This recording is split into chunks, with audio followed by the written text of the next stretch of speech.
Whoa, whoa. Oh, we got some stuff. Oh wait! Oh my god! Oh my god! Look at the bottom! Look at the bottom! Look at the bottom! Yep. Avi. We can go on Arnav Barnum's path. Oh. Do it! Yeah, I figured you want to. Do it! I am vibrating in my seat! I can be Russian British girl. I'm sorry. I'm trying to parse a message in chat right now. Okay. Tsukasa Yuza Egg Solidarity Mystery Killer Trans Ally Diversity Win.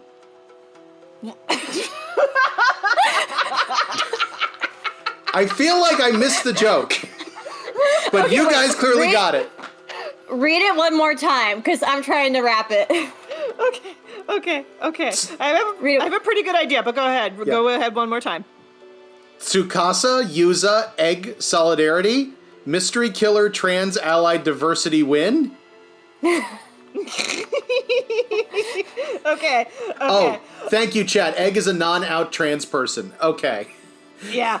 That makes it make more sense. Okay. Yep. Okay, so what they're saying is Tsukasa didn't die because they're trans, but then Yuza died because he was? Well, if they're both trans, then Tsukasa doesn't die because Tsukasa's not a woman, and then Yuza dies because she is a woman, in that theory. Or it's a Alma-Diver thing. Huh. Anyway, I like it. Good job, chat. I need to eat a cookie. I apologize. I that. needed explaining for that because I'm too straight to know what egg is. It's okay. Discovering the Mermaids of Issei Bay. Yes. Arnav Barnum. Recollection. Arnav Barnum, a cheerful fantasy author, sets off on a trip to visit the mermaid legends of Issei Bay with his relative, Circe Lunarlight, as his guide. Wait, they're related? He said that they were distant relatives, and we kind of called bullshit, but Yeah. Oh, okay. Sure. see what happens. Yeah. Okay. Date unknown. August 1980. Morning. Kawage Town. Nakabeppo Coast. Nakabeppo. Nakabeppo. Yep. Nakabeppo. After much hustle and bustle, we finally managed to make our way to Issei Bay. Nice. Perfect. Take it all in now. We're standing on the coast of Nakabeppo in Mie Prefecture's Kagawa Town. Kawage. Which means this is the Sea of Issei, the connection to the eternal world. How amazing. Indeed, it is. Come, Circe. Henceforth begins our grand adventure in search of the legendary mermaids of Issei Bay. How amazing. I just can't stop saying it. Without further ado, my name is Arnav Barnum, an American-born fantasy author. Please call me Avi. Wait. Who's he talking to? I Who's was he just thinking Who's that. he talking to? Is he talking to God. us? Oh no! He's a Chunyobu. Now my nose is bleeding. He's a Chuny. He's a Chuny, damn it. A what?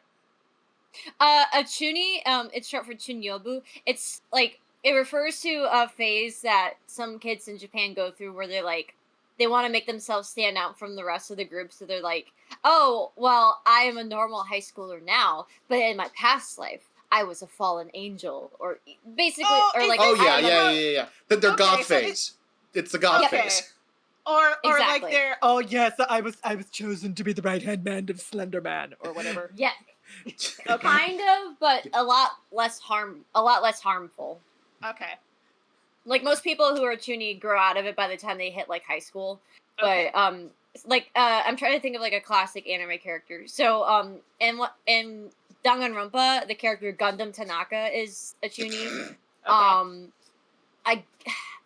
For lack of a better comparison, I would say Hercule from Dragon Ball Z would kind of count as Chuny because he fancies himself like a superhero, but he's not. I would consider him more of a con man than Yeah. Yeah, that makes more sense. Arch in chat calls it main character syndrome or 8th grader syndrome. That's it. Like, that's it. Yep, Yeah. Yeah. Exactly. All right, now let's see who he's actually talking to. Yes. Who are you introducing yourself to, weirdo? Oh, well, I simply thought a new beginning called for a little dramatic flair, you know? Sure. With that out of the way, perhaps my darling guide can provide some insight on the goings-on of this locale? Sure, I've got you covered. But first, we gonna look for some bird stickers. Yes. I've heard about these rebellious stickers, and I fancy myself a new collector, as well as a collector of mermaid knowledge. We'd better find some stickers as Avi, because you know how excited he'd be like, oh, a sticker! Yes. Maybe the locals will talk to me. Well, this area is now called Nakabepo. Long ago, it was a region of Ise province known as Betsuho. Oh. The records indicate that 3 mermaids were caught in a fisherman's net along this coast back in the Heian period. Now that's what I'm talking about. Let's hear more about these mermaids. They had human heads with the mouths of monkeys and the teeth and bodies of fish, and they spoke and even shed tears like humans. I don't like the image that popped in my head.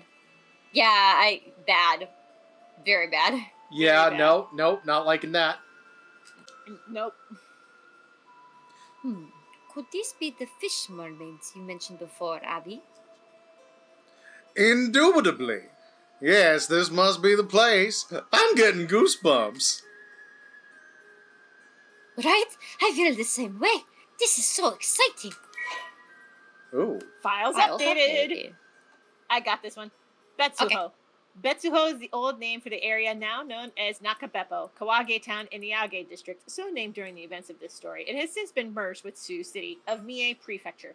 Said to have been the territory of Taira no Kiyomori's father, Taira no Tadamori, the area has a deep connection to the Ise Heike. It is also said to be the location where 3 mermaids were caught in a fisherman's net and presented to Taira no Tadamori during the Heian period.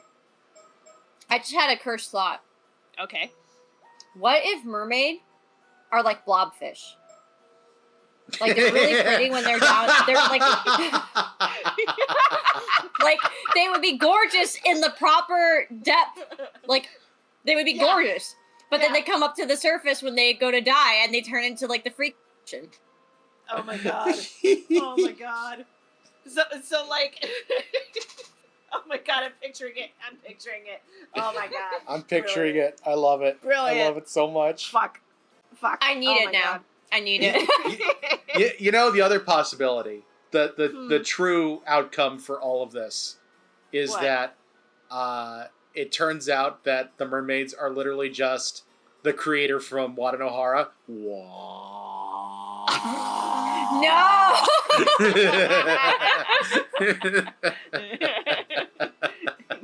Oh my god. Where are the headfish?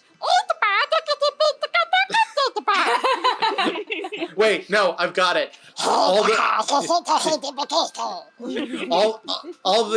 Amadivers are cut down, and then when the island is defenseless, the shake weight militia Oh, shit! invades the land. It's all coming together. We blasted this game wide open. Okay. Anywho. Okay. Yes. Oh my god. Oh. The endless expanse of the Ise Sea.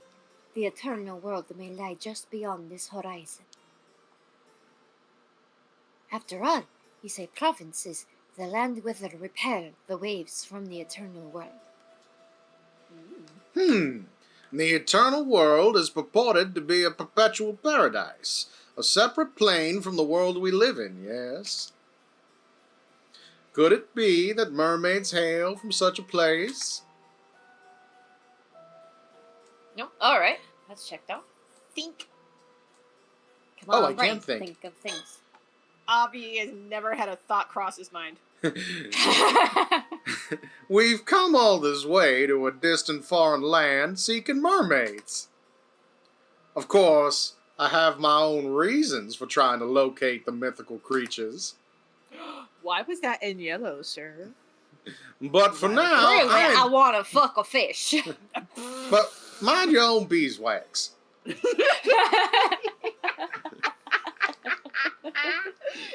Oh my god. But for now, I intend to scour this island in order to learn as much as I can about its lore and legends. We did find him at a lighthouse. It's true. He might be more like Robert Pattinson in the Lighthouse movie that we thought. You said you liked my lobster. But it occurs to me that I never actually explained the particulars of my Ise Bay mermaid excursion to the girl. No matter. It's nothing of consequence, really, so I'll just introduce my reasons a bit at a time. That sounds suspicious. Profile is updated. Arnav Barnum. Well, yes? Do you want to do this one? Let me just skim actually real quick, because we did read a lot of this last time, see if anything changed. Okay. Oh yeah, there is different stuff here now. Okay. Arnav Barnum. We got some book titles. Yeah. Sex, male. Occupation, author/occult journalist. Age, 40 years old. Nickname, Avi. A fantasy author and occult journalist whose books are published in both America and England, but they apparently don't sell well. Unmarried. Notable works include The Fiend of Ringgit and the Solar Crow, Hermod's Travels, and The Bon Appetit, the Phantom Gourmand series. Although a grown man, he still has a certain naive boyishness to him, most evident in his passion for romantic tales and appetite for chasing his dreams. However, this also comes with an equivalent amount of immaturity, making him somewhat troublesome to deal with. He believes that most any circumstance he finds himself in will sort itself out, an optimistic creed that often sees him casually throwing himself into difficult situations, and he remains impressively unbothered even on those occasions he does find himself in trouble, often managing to slip out of danger with nary a dent in his usual carefree attitude. That he's made it this far unscathed is largely owed to sheer luck, although he remains blissfully unaware of this. He's the kind of guy that would go through a tour in a jungle and be like, my God, the scenery here. And like every step that he takes, something behind him is trying to like curl towards him to eat him. I'm almost picturing like a trouble. I'm actually picturing like a Mr. Magoo type situation. Yep. Yes. I instantly thought of the one quote from Quest for Camelot. Trouble, trouble, trouble with a capital T. I was also thinking about that scene in Quest for Camelot. That's such a good movie. It is. It's surprisingly good. I just love him walking through and being like, I am impressively unbothered. He is currently in Japan seeking mermaid flesh, which is believed to grant immortality. His reason is simple: a fascination with the occult, a pursuit he feels is worthy of devoting his entire life to. Indeed, he is primarily driven by his pursuit of romantic ideals. If he finds something suitably inspiring, he will readily risk his life for it, and is willing to change his views just as quickly for the same. Avi's interest in the occult was born when he discovered his great-grandmother's vast collection of mysterious occult artifacts in the storage of his family home in America. Among them was a mermaid mummy, which yielded a mysterious map when taken apart, a discovery which captivated his imagination and led to his current quest. Ooh. The mummy with the map. Yes! Yep. Yeah, that was Wait, part of, wait. What's her name? No, what's his name? Oh, yeah. Hear you. It was the assistant, not, Yeah, it was not the housewife. It was the housewife's Soto. assistant. Yeah, Soto Kiryu. You're right. Yep. His great-grandmother happened to be a relative of the main Lunar-Light family in England, albeit one who had chosen not to succeed the family estate. After discovering this through independent research into his lineage, Avi made contact with the Lunar-Light family and continues to maintain a secret correspondence with them to this day. Okay, apparently they are related. That's pretty cool. Through the great-grandma. Okay. I would love to have seen him meeting Cersei for the first time and just being like, "Hello there, I'm your cousin." And she's like, "This is not good. This is bad." I need an actual adult. Now, remind me again, what was it? No, you are not. What was the thing with Soto Kiryu that we were talking about? Because So- I remember vaguely. Soto mermaid. Kiryu has a family heirloom that got lost because it was in the corpse of a mermaid mummy. Okay. He mentioned it in conversation. I don't know if it's actually in his bio. Yeah, it's Oh, not. okay, It doesn't yeah. look like it's in his bio. But yeah, he said there was an artifact. It's one of the curses, I think, that is supposed to be in his family's possession, and the map to find it was hidden in a mermaid's corpse, and that got lost somehow. Right. Because a lot of the mermaid corpses were sent to temples. Yeah. And one of the temples was his family's. Okay, I'm piecing it together now. Got it. Okay. Talk? Or we can look at her. Oh, that's true. We could look at her. I'm curious what he has to say about Cersei. This young lady is a distant relative of mine, the third daughter of the Lunarlight family. The Lunarlights have been in the business of demonic exorcism in England for several generations now. As such, young Cersei has received education on this rare subject from a young age, and is now an apprentice exorcist. The power of Christ compels you. In order to continue her training, or more likely simply because of her interest in the area, Cersei has come to Japan to study abroad. Upon hearing such news, I sought to employ her as my guide for this mermaid hunting expedition to Issei Bay. She is apparently quite fond of Japanese myths and folk tales, and has already explored a number of areas concerned with the occult. Interested in visiting Mie Prefecture at least once during her stay, she immediately agreed to my request. Profiles updated. I can read this one. Okay. A young exorcist from England, currently on exchange in Japan. Possessed of a bold and willful nature, she harbors an ardent interest in Japanese folklore and occult stories. She is quick to involve herself in anything that interests her, not stopping until her curiosity has been completely sated. We call that a hyperfixation.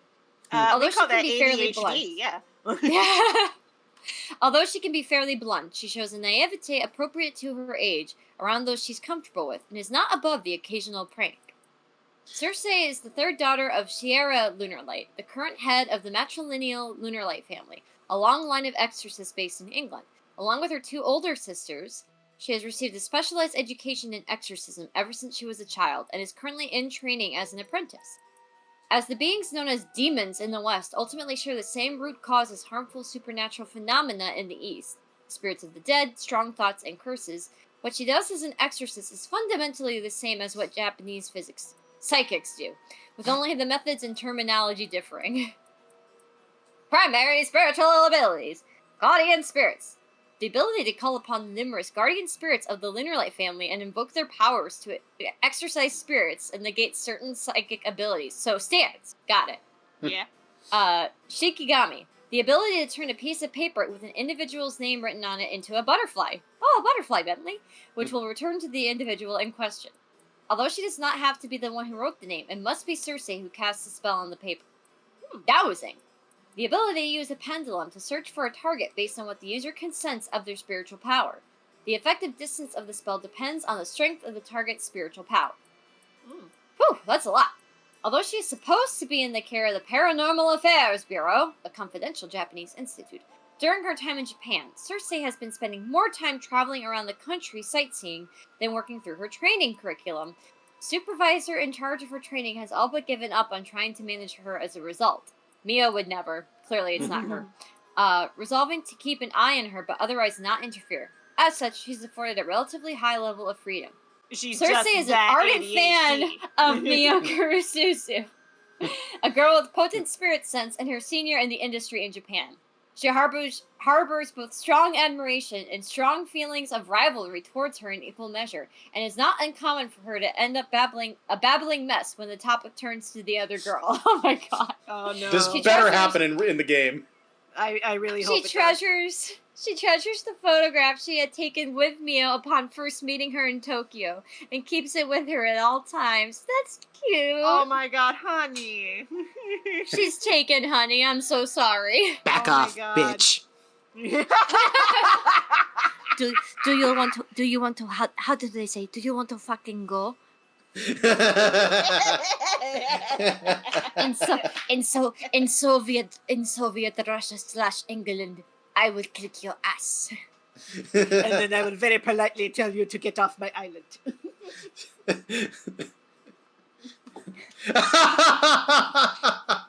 Chat. Jail chat. Yep, jail. Chat. Jail.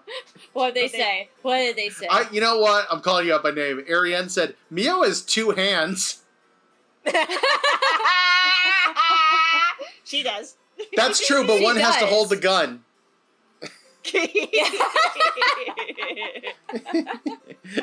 Also, in Soviet Russia, it's not your girlfriend or my girlfriend, it's our girlfriend. Oh my god. Yes. Yes. Oh my god.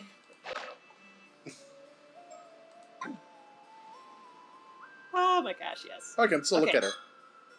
Oh. As far as the girl is concerned, I suppose I could be considered a guardian of sorts.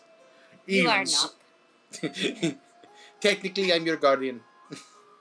You would be so dead. Even so, I find myself rather caught up in her pace and completely thrown off guard.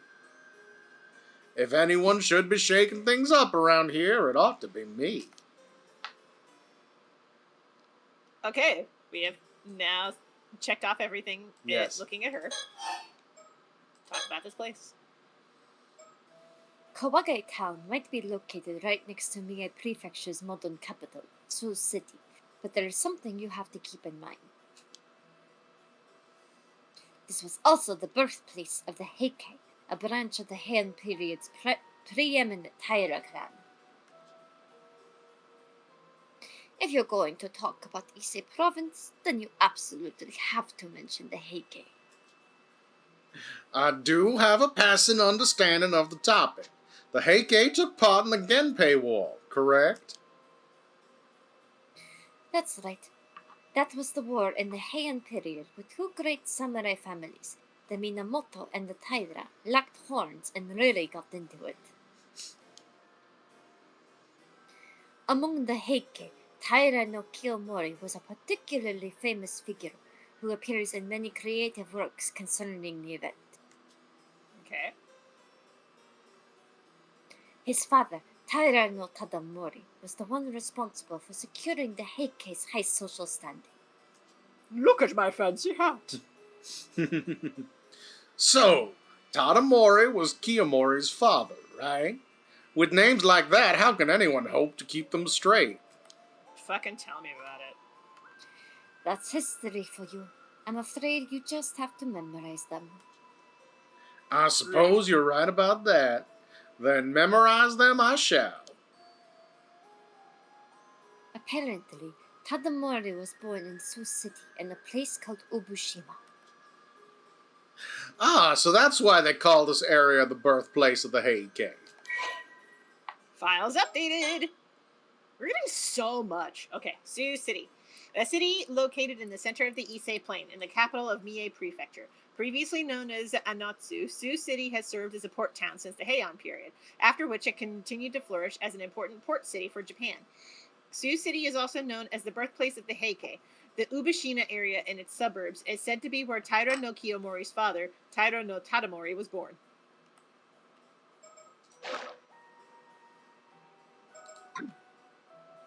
Okay.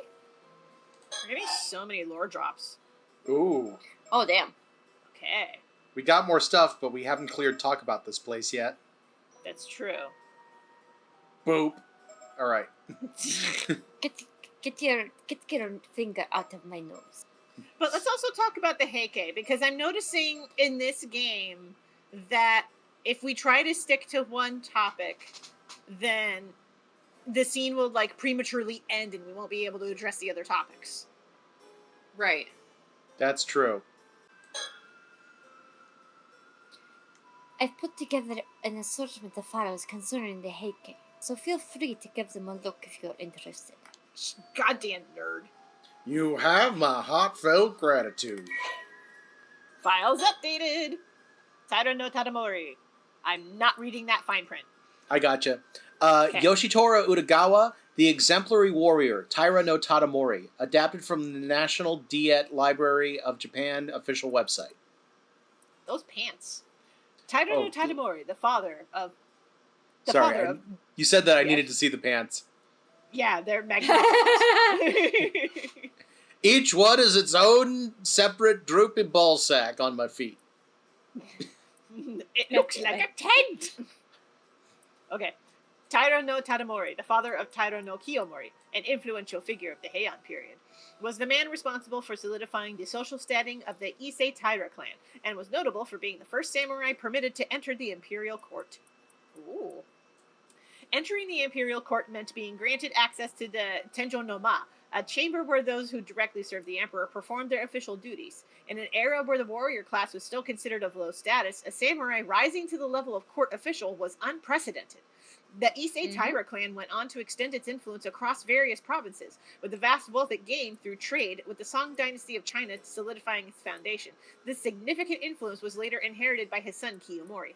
Tadamori was said to have been a man of strong will and perseverance, yet despite the power he amassed in his lifetime, he was also said to have been modest and disinclined to indulge in luxuries. So, the modern day, or like the equivalent of this in modern day would be somebody who was like a truck driver who suddenly got to be in Congress. I guess like- maybe. Or, like, Yeah. maybe, yeah. Okay. Oh, this is Nukemaru. a term we're familiar with. Nukemaru. Tadamori's sword, an heirloom passed down through the Taira clan. Originally named Kogarashi, it is said to have become known as Nukemaru when a giant snake emerged from a lake and made to swallow Tadamori whole as he lay resting. At that moment, Kogarashi, which Tadamori had left leaning nearby, slipped from its scabbard of its own accord and drove the snake away. The name Nukemaru derives from the verb nuku, meaning to unsheath, and reflects the sword's extraordinary act of slipping from its scabbard on its own to save its owner. Nukemaru was later inherited by Tadamori's son Yorimori, but after the downfall of the Taira clan, it is said to have changed hands several times, and its whereabouts are currently unknown. Ooh. Soto mentioned that when he was talking to The housewife. the housewife. Yeah. The mermaids of... what was the... Sorry. Betsuho. Betsuho. The mermaids of Betsuho. One time, when Tadamori was visiting Betsuho in Issei province, 3 creatures with the heads of humans, the lips of monkeys, and the teeth and bodies of fish were caught in the local fishermen's nets.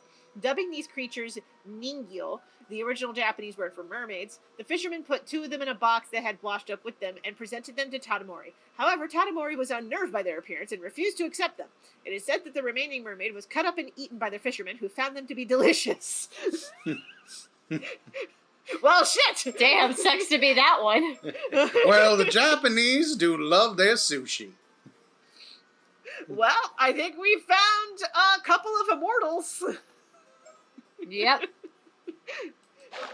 Wow. Okay. Oh, there's one thing I should warn you about, though. Oh? This group sometimes gets referred to as Issei Taira as well, which might make things a little confusing. I'll go ahead and label it all as Heike. Does it really matter? Aren't they basically the same thing? Not exactly. You see, the term Issei Taira refers to the Taira clan as a whole because it originated in Issei. On the other hand, people generally refer to the family within the clan that included Tadamori and Kiyomori as simply the Heike. Their family features prominently in the stories we're interested in, so I'll use Heike most of the time. Plus, it has a nice ring to it. There you Either go. way works for me, so do as you like. The tale of the Heike also used Heike. You're awfully particular about this, but I rather like that kind of fastidiousness. You a dork after my own heart. Yeah. Anyway, after a number of events, the Heike would go on to lose the Battle of Dan no Ura and be completely eradicated. The Battle of Dandadan. Yes. Dun dun dun dun dun dun dun dun. Ah, I believe I know this one. Dando Ura is found in Kyushu, is it not? Bingo. The clan was chased out of Kyoto and pushed further and further west until they were eventually wiped out there. It pains me to think of such a resplendently glorious clan meeting such an ignominious end. More's the pity. That's why the Heike's resentment is particularly strong, and many remnants of it remain even today. Ooh. Is that the first time we've seen her woo face? Because it's a good one. I I think it think it showed up a couple of times. Shrines and monuments have even been erected throughout the land in an attempt to quell the resentment. Ah, now we reach your particular field of expertise. Because the clan fell from such an exalted position so abruptly that resentment is exceptionally persistent and quite pervasive. kind of like Klansman statues in the South. Mm-hmm. That said, famous places related to people like Taira no Kiyomori are well attended by worshippers, so they're relatively stable. It's the puffed-up and pretentious Heike clan members that no one even remembers who caused the most trouble. Mm-hmm. I seem to recall a number of individuals going so far as to claim that those outside of the Heike clan could not even be considered human. But if that's the case, are we really safe here? You don't think we might find ourselves assailed by those lingering grudges? Much of Ise province is protected by shrines, and the area is suffused with spiritual energy, so we're probably safer here than most places. But that's just the land itself. Objects of people that the resentment has seeped into are a different story altogether. Ah. That's somewhat troubling to hear. Don't Makes go sense to me. touching the cursed shit.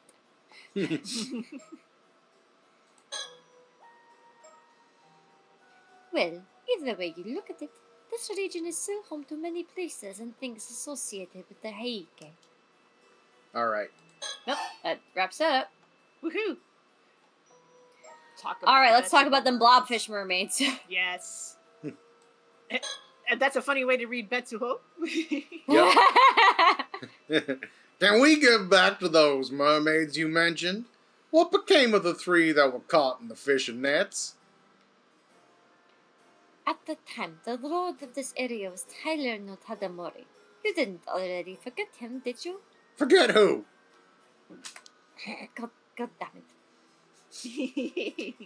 Well, the fisherman thought the mermaids were a fascinating find, so he placed 2 of them into boxes and presented them to Tadamori.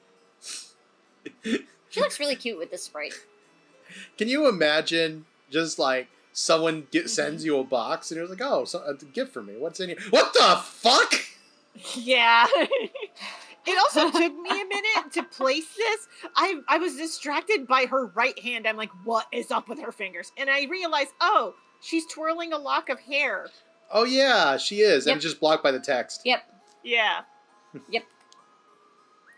Oh, Lord Tadamori must have been well pleased by that. How could he Actually, I not? think he was freaked out. How could he not be? It was known that eating the flesh of a mermaid grants eternal life. Not at that point. Actually, Tadamori evidently said they were disturbing and gross and refused to accept them. Whoa! What a waste of wool! I was about to say, that's his a woo face. It's one of them. However, the fisherman cut up the remaining mermaid and ate it himself. So, what happened to him? Well, the fisherman, said it was pretty tasty. Well now, tasty, is it? And that's all I've got. That's it? Ooh. Yes. That is such a good the fuck. Yes. What the fuck you say? That's all I could find in existing records. Then the act of eating a mermaid's flesh alone may not produce any results. I suppose, then, there may be other requisite conditions, wouldn't you say? Well, considering the sheer number of eyewitness reports concerning mermaids, it is odd that there aren't more immortals walking around. Oh, there probably are. We just haven't met them. Right.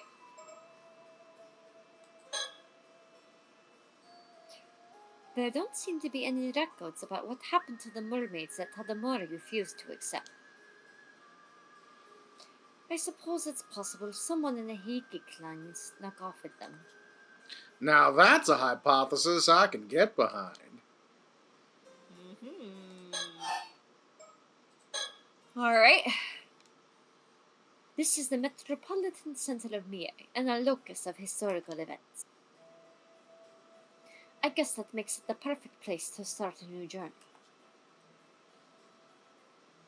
Excellent. I believe I've gotten a grasp on the situation at hand. It's time we made our way to the next locale. We're on the clock, after all.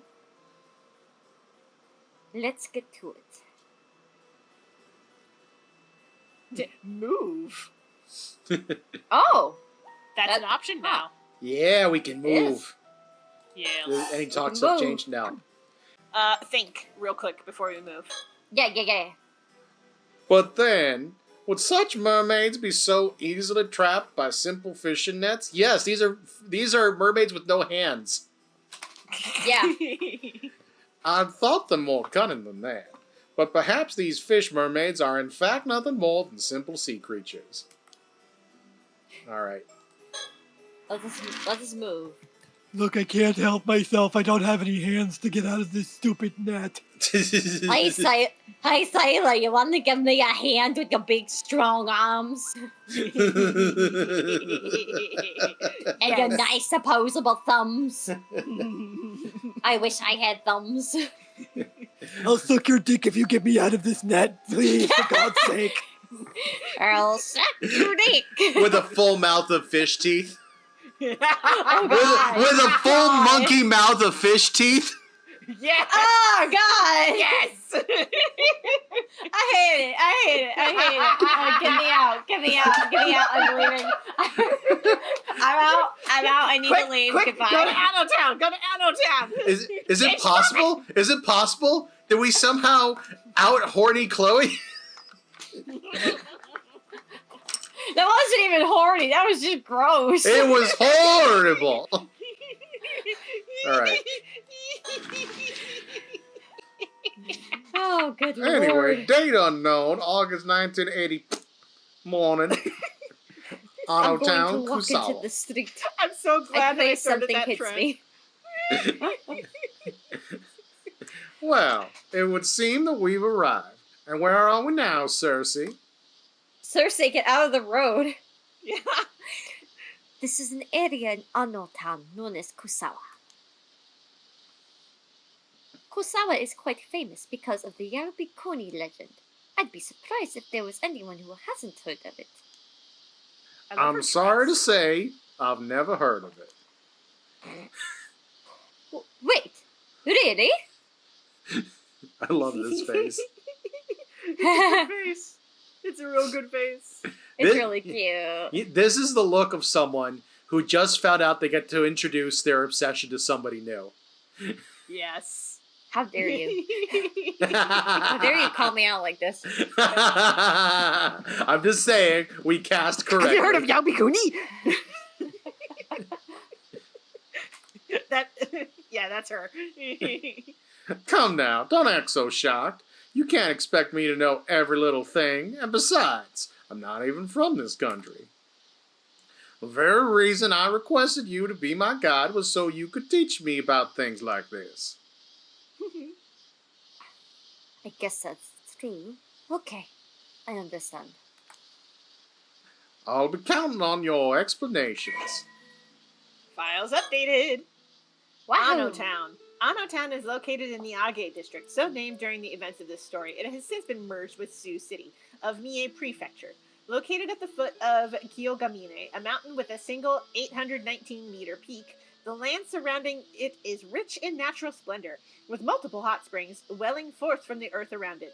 From the Edo period until the Meiji period, it was known for being the primary place of production of sumoji, a delicate fabric woven in such a way as to be semi-transparent.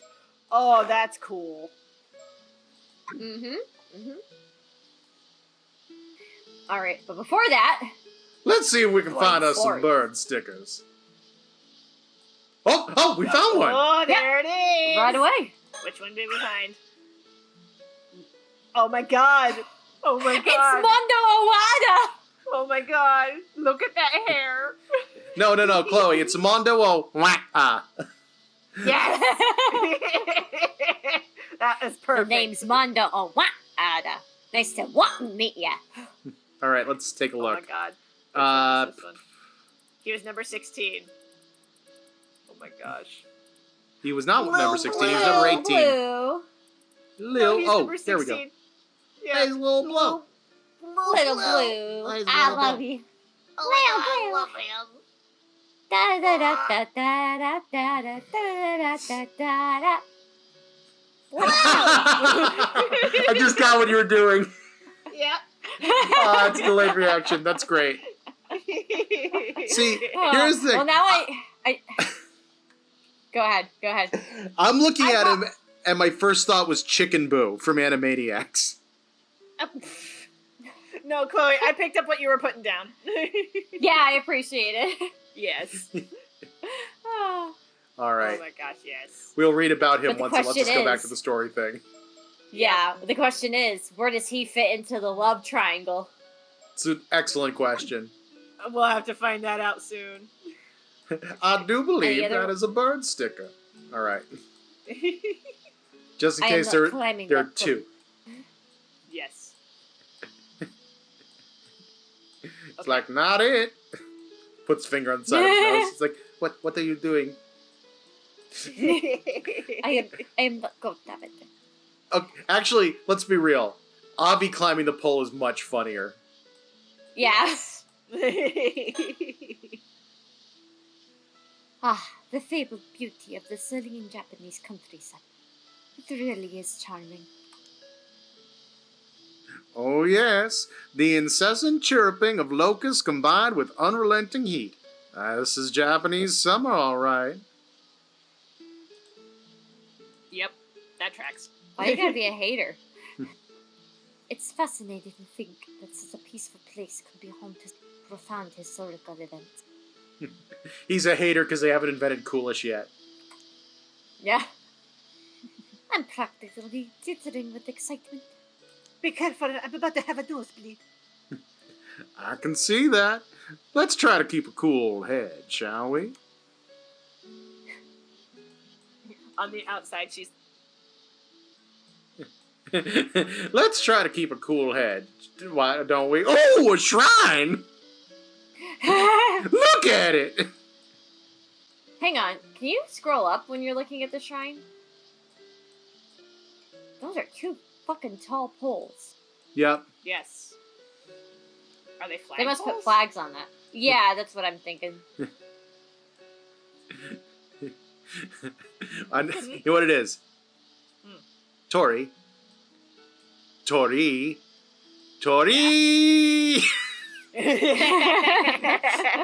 That's a Japanese joke for people. All right. Yeah. Yeah.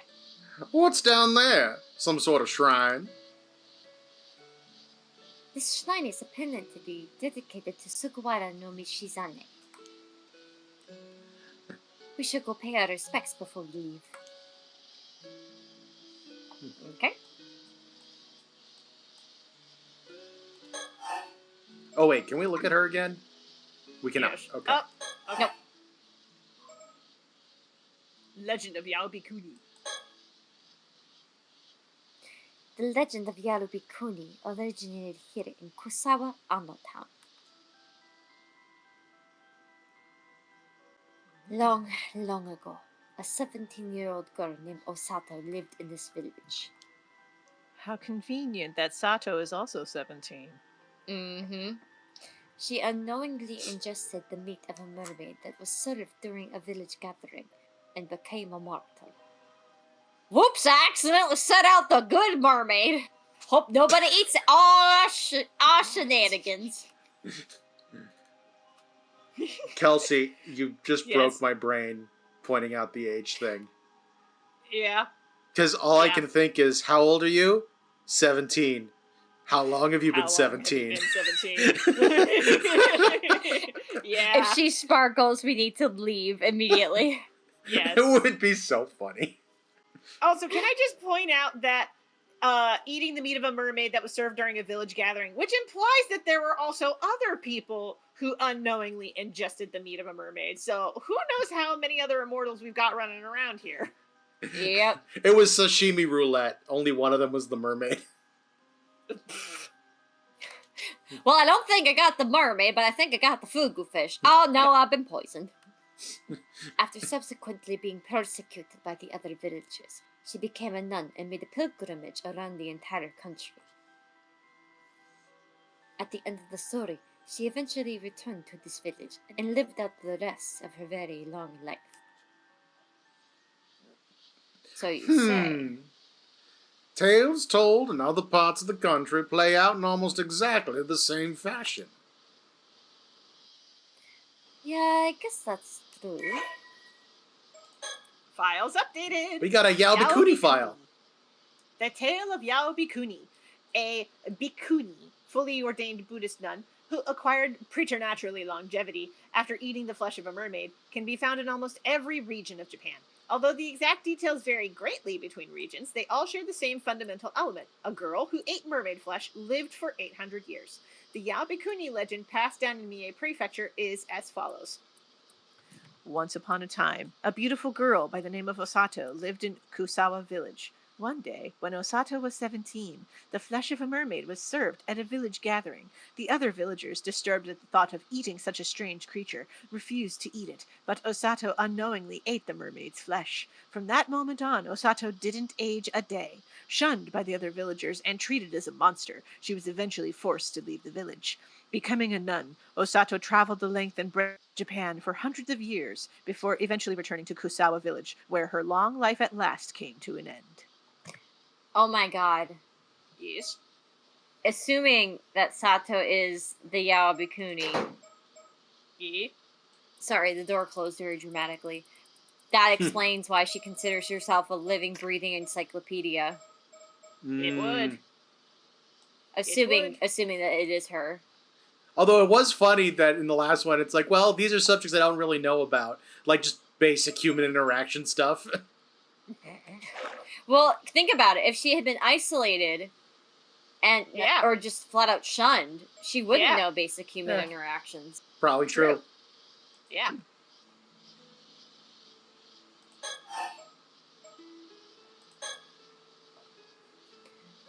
The legend of Yarubikuni, the girl who ate the flesh of a mermaid and lived for 800 years, has been passed down all over Japan. Not only here in Mie Prefecture's Ano Town, but in Fukui, Aichi, and Gifu prefectures as well. In total, the story has been found in 121 locations in 28 prefectures throughout the country. Or at least that's what certain research has indicated. Well, she did travel. Doesn't that seem like a lot? Were there really that many different Yaobikunis out there? Ooh. Obviously, not all of the legends can be true. Or it's one person that went to all the places. Yeah, that's what I'm saying. Oh my god, it's like Hohenheim. Yeah. It's like Hohenheim in Fullmetal Alchemist, because in or like the Doctor. Yeah. But I actually have a theory on the subject. Would you like to hear it? By all means, I'm bored as shit. Most of the legends refer to a woman who stopped aging and lived for 800 years after consuming the meat of a mermaid. At that point, because others would find it strange that she wasn't getting any older, she wasn't able to live in normal society anymore. Oh well. I suppose that would be natural. It would explain why she withdrew from the world and became a nun. Exactly. And that's how she got the name Yao Bikuni, the 800-year-old Bikuni nun. With 800 years on her hands, she could have easily made a pilgrimage around the entire country. She's Called picking up it. what we're putting down. Yep. Yep. How interesting. Buddhist priests are known for trekking throughout the land as a form of aesthetic training. And if we consider the 121 locations where the legend was found, with 800 years to spare, she could have spent 6 years in each location. Which is about long enough to be like, okay, yeah, I can start over again, and then short enough to be like, if I stick around any longer, people are going to wonder why I'm not aging. Not to mention, depending on the time... Well, actually, but I'm wondering when Yao Bikuni was first... Like, what era it was first introduced. Now, if Sato is Yao Bikuni, depending on, like, what was happening, like, geopolitically, there's also the risk that, like, certain areas would just be gone. 6 years would certainly be enough time for her to make a name for herself in each and every location, right? Oh, my dear, I believe I see what you're getting at. Your theory posits that the stories of Yao Bikuni that have been passed down in every corner of the country all refer to the exact same individual. Yep. Yes. Well, it might be a bit much to say that all of them are the same. There may have been a few different people. But it's more convincing than the theory that there were 121 people. I also think the Yao Bikuni of Wakasa province is the most likely origin of the legend. I wonder. Don't all of the different instances of the story throughout Japan also claim that particular location as her place of final rest? That may be true, but I assume that each of those different places wanted to have a grave or some other tangible marker to base the legend on. But with so many people that are purported to have lived for 800 years all die around the same time, it seems pretty unlikely. Then you believe some of the tales were embellished somewhat? That sort of thing happens all the time. Legends are always mixtures of truth and fantasy. Oh, whoa. Hello, Kitty. Moreover, it doesn't make sense that every single immortal would decide to become a nun. I like how that's the implausibility she's having trouble. It's like, who would want to become a nun? It's called a convent. A cloister. Oh my god, now I just have the idea of what if there was a comic about, like, all of these immortal nuns living in the same cloister? Honestly, that sounds like a And great horror story. I Like, love you could it. do some cool stuff with that. You could. Oh, that makes me think of one of Throwing that it's out not to the on our universe. games. It's not on our games list, but there's a visual horror novel called Saint Maker. I It's by own the it. same people who made the lever. Oh, it's so good. Yeah, oh my yeah. God. I bought it when it was on sale. It's actually pretty short too. What's it about? It's about these two girls who are sent to this very secluded convent. Okay. One is sent away to recover from the death of her sister, and the other was sent away by her parents to, spoiler alert, pray the gay away. Oh, Mm. okay. And basically, it's about them uncovering the dark secrets of this particular abbey and learning to stick together and, like, get out of it alive. Gotcha. It's very, very good. The voice acting is on some next level shit. Ooh, okay. So, on what they're talking about in this game, something I gotta bring up because it's driving me a little crazy. Okay. Like, Cersei talked about how this same legend Yeah. Specifying the 800-year part, exists in different forms in 121 places across Japan. Yeah. And yet that crazy old man who's researching this stuff, the 800 years was news to him. He has done no real work. So something else that just hit me. The reason why she might be saying it doesn't make sense that every immortal would become a nun. Assuming she's talking about like Catholic nuns. Catholicism is not the predominant religion in Japan.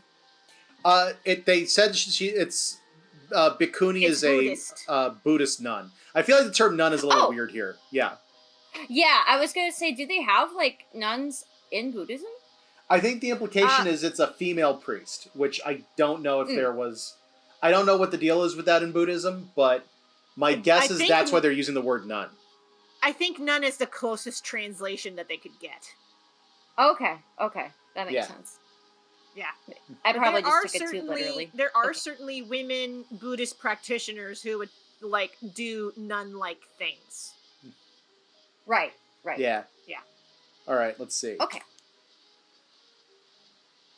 There were likely some places that simply believed Bhikkhuni was a term for an immortal. Rather than be a nun, for all we know, she said, "I'ma be none of that," and became an Alma diver. Did you manage to make a pun in Japanese? Good job. Tis.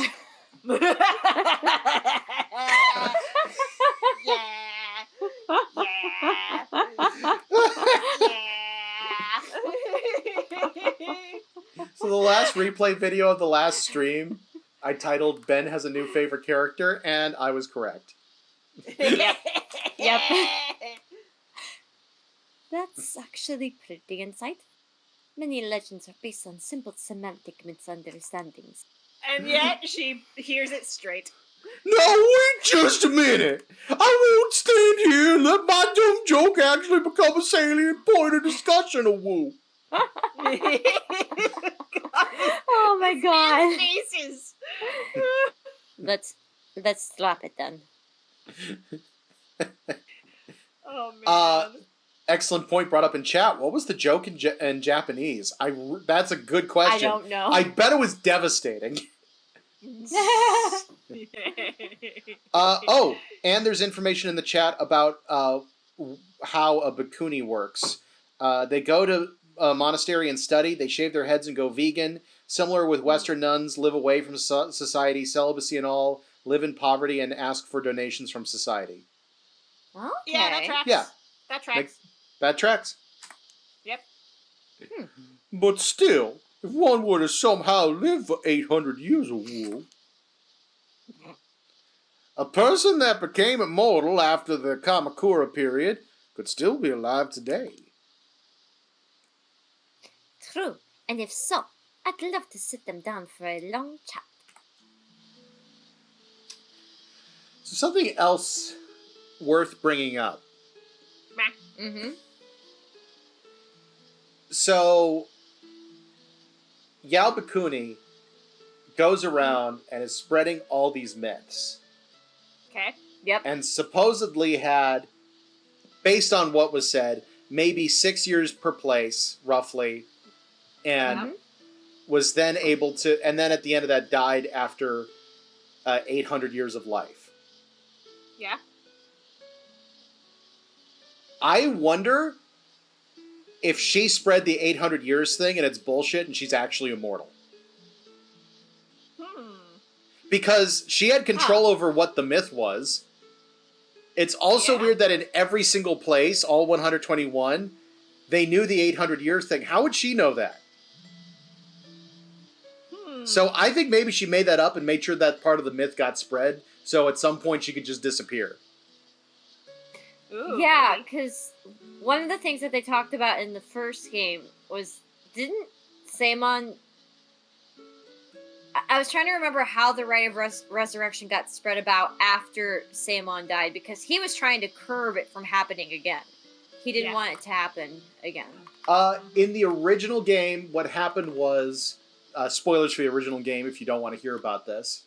Long time ago, an Onmyoji named Seimon basically was researching the rite himself, made the mistake of telling people about it, and rumors started spreading about it, which caused another Onmyoji to show up to try and get the rite of resurrection, and ended up killing a lot of people and turning them into curse echoes, and it was bad. Seimon went back, activated the rite, got himself killed, got himself resurrected, and then tried to take steps to hide the remaining elements of the rite because he couldn't destroy it right then. And it just happened to all resurface later because the ultimate villain of that one was putting it together. Anyway, spoilers. So Ziggy has thoughts on that. I'm sure no. he does. We have another cat stepping on keyboard. I shall read this.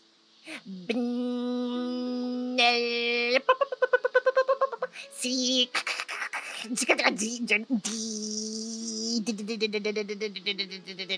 Mix. I was about to say, I read this as like the onomatopoeia version of a drum kit. Yes.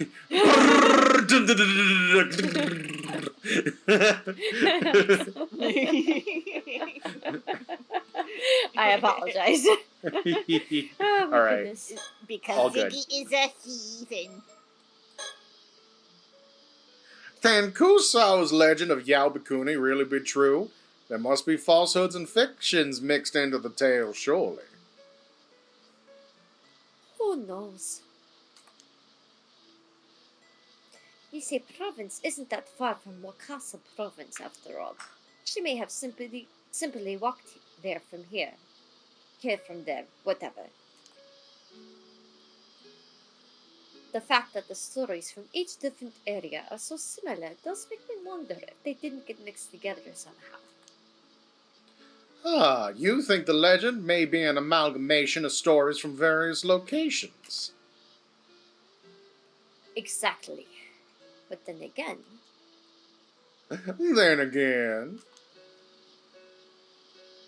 The immortal in the story from this location has her own name, which gives the legend a certain verisimilitude. Indeed it does. She's such a bookworm if she just casually drops verisimilitude in conversation. Yep.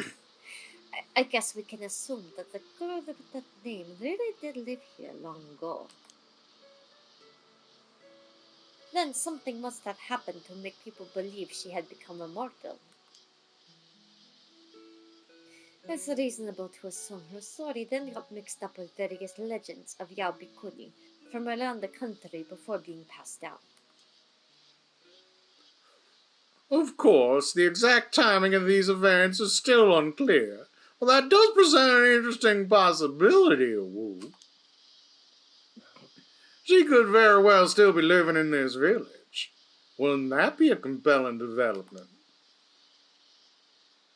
Leave it to an occult writer to think up something like that. That's right! You're seeing the prestigious imaginative power of a fantasy author in action! You went almost prospector there for a second. I say! Yes. I've been digging for gold in these here stories. I'm gonna get that, vermin! Yes, it's really something. Yes.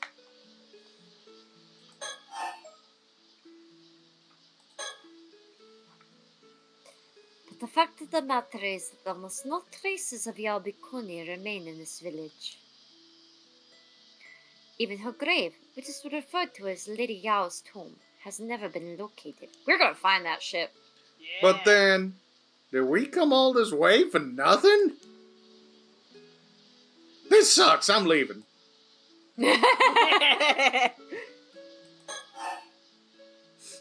I just realized another good example of the eye level joke.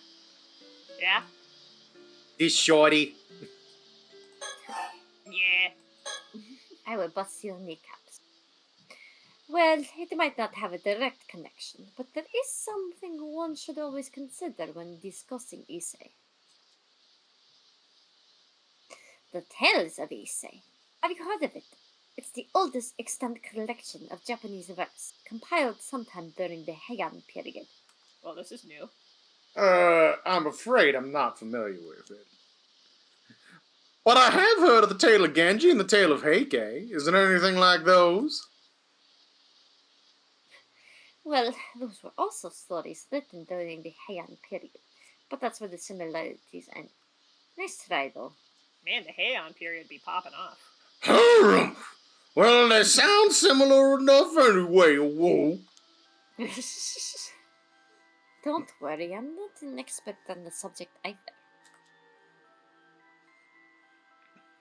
Basically, this collection of verse elaborates on a number of waka poems by giving accounts of the events surrounding each one. The entire collection of 125 passages is referred to as the Tales of Ise. That's easy enough to remember, no? 125 passages of waka poetry. The Tales of Ise is a collection of short stories. Check. So you want Western analog, maybe the Canterbury Tales? Okay, yeah. Yeah. I was thinking like Aesop's Fables or something. Oh, that would work too. Ah, one more thing. The title might be The Tales of Ise, but the content isn't all that focused on the actual area. What's this now? Are they intentionally attempting to confuse and bewilder us? Yes. Yes, but they are, how do you say, fucking with you. Some believe the title comes from the fact that passage 69 Nice. is set in the Ise province. Nice. It is the funny number.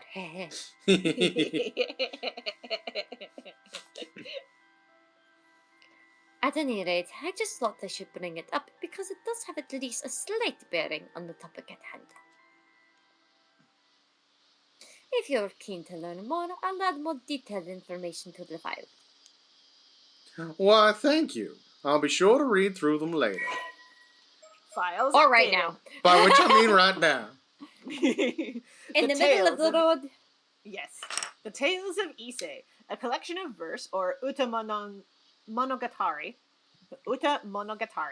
thought to be the oldest surviving work in Japan. It is particularly well known for the opening sentence of many of its prose passages. Long ago there was a man, believed to have been compiled in the Heian period. It greatly influenced the literature of the era, including famous works such as the Tale of Genji. The central figure of the narrative is speculated to be a fictionalized version of Ariwawa no Narihara, a poet of the Heian period, with the prose passages serving as a biography for the character. Both the author and its exact date of publication are unknown. I'm not reading that tiny text. Yeah, I was about to do it for you.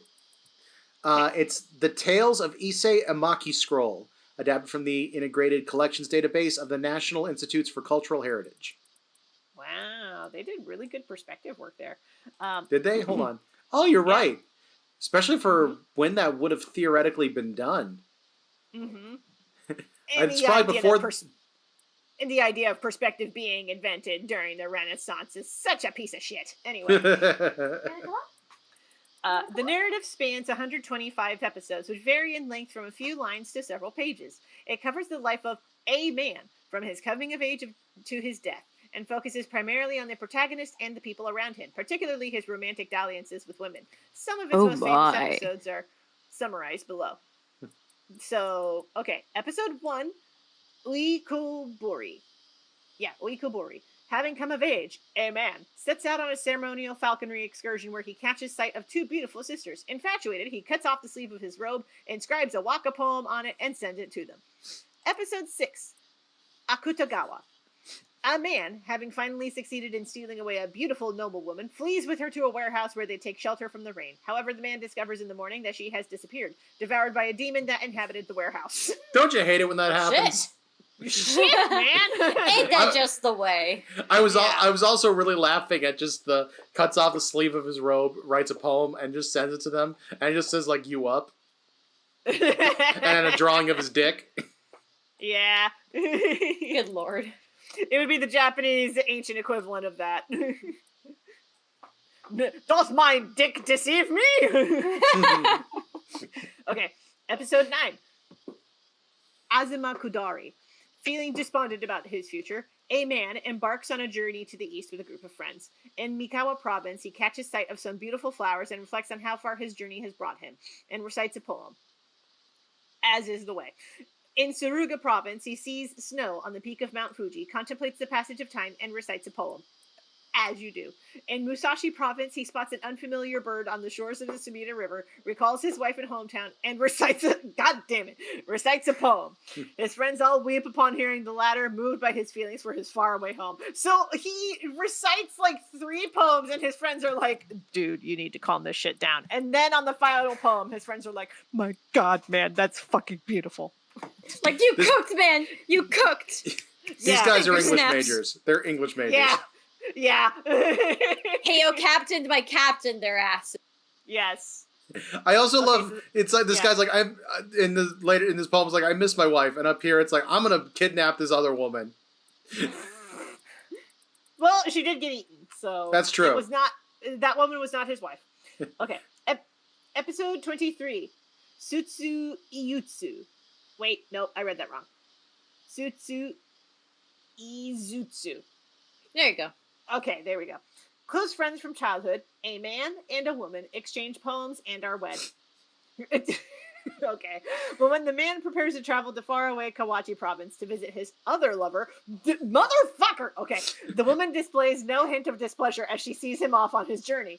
Well, Suspicious she's of her into it. Suspicious of her actions, the man hides in their garden and watches as his wife makes herself up as beautifully as she can, but when she then sits and recites poems out of concern for her traveling husband, he feels a profound shame and decides not to go to Kawachi. Good. Okay. I really... Yeah. His other lover, you know what and happened? then he hides in the bushes, and she recites poems while he's away, and he's like, God damn it, I'm so moved.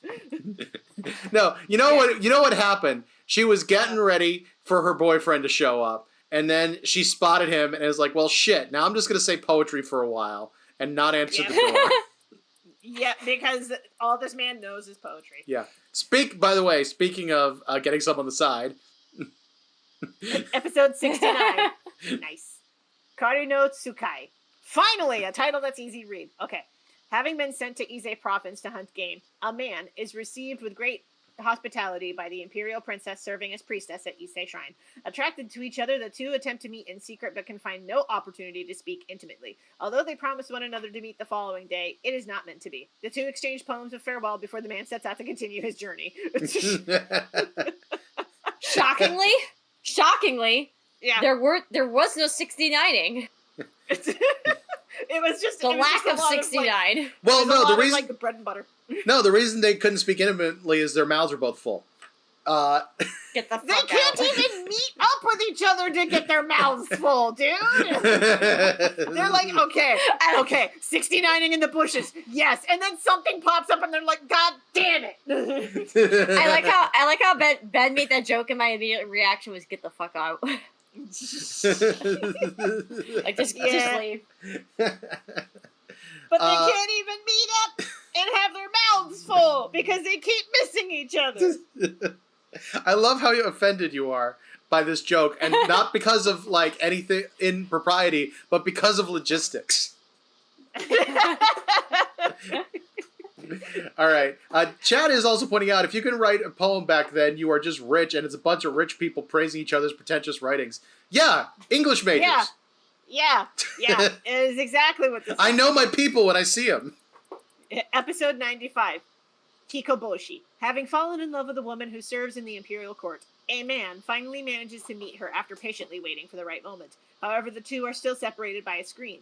The man recites a poem to her, proclaiming that his love for her is greater even than Hikoboshi's love for Orihime. He compares the screen separating them to the Milky Way that separated the two legendary lovers. Moved by his words, the woman removes the screen, allowing them to finally meet face to face. At which point they 69. Finally, the culmination. What are you doing? I love in this that the solution to everything is recite a poem. I know! That is the takeaway of the Tales of Ise. You see a problem? Throw a poem at it.